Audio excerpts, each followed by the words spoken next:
علیکم ورحمۃ اللہ وبرکاتہ۔ مقتل کی طرف اب جاتے ہیں اے موت تیرے لب چوم کے ہم، مقتل کی طرف اب جاتے ہیں اے موت تیرے لب چوم کے ہم، لے جام شہادت پیتے ہیں ساقی کی ادا پہ جھوم کے ہم شمع یقی کے پروانے شعلوں سے محبت کرتے ہیں، ہم شمع یقی کے پروانے شعلوں سے محبت کرتے ہیں، اے زیست ہماری راہوں سے ہٹ ہم موت کی عزت کرتے ہیں۔ نحمدہ ونصلی علی رسولہ الکریم، اما بعد، فاعوذ باللہ من الشیطان الرجیم، بسم اللہ الرحمن الرحیم۔ ولا تهنوا ولا تحزنوا وانتم الاعلون ان كنتم مؤمنین، صدق اللہ العظیم۔ جب گلستان کو خوں کی ضرورت پڑی، جب گلستان کو خوں کی ضرورت پڑی تو سب سے پہلے ہماری ہی گردن کٹی، پھر بھی کہتے ہیں ہم سے یہ اہل وطن، پھر بھی کہتے ہیں ہم سے یہ اہل وطن، یہ چمن ہے ہمارا تمہارا نہیں۔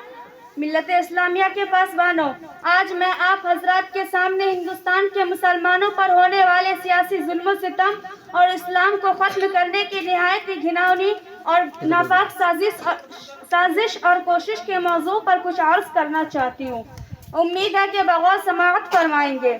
وہ ہندوستان جس کی حریت کے باغ کو مسلمانوں نے اپنے خون جگر سے سینچا تھا، وہ ہندوستان جس کی آزادی کے خاطر بحرنا آشنائے ساحل میں کود پڑے تھے، وہ بے پناہ قربانیوں کے ذریعے اس کو پروان چڑھایا تھا، آج اسی ہندوستان میں مسلمانوں کو طرح طرح کی اذیتیں اور تکلیفیں پہنچائی جا رہی ہے۔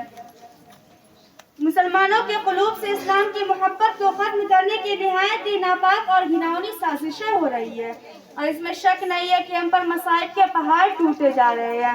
ظالم و جابر، طاقتور و کمزور و مظلوم کی کہانیاں بہت قدیم ہیں، ہماری ماؤں بہنوں کی عزت و آبرو لوٹی جا رہی ہے۔ ملت اسلامیہ کے پاسبانوں، ان فرقہ پرستوں نے ہم وقت مذہب اسلام کو مٹانے کے لیے نہ جانے کیسی کیسی رچنا رچی ہے۔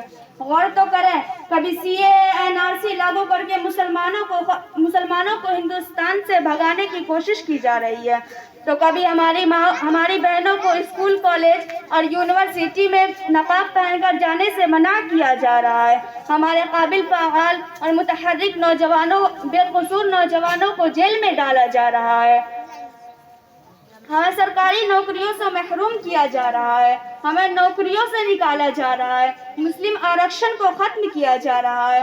شاید ان کو پتہ نہیں کہ ہم مسلمان کی جب تک سانس چلتی رہے گی تب تک ہم اسلام کو نہیں چھوڑ سکتے۔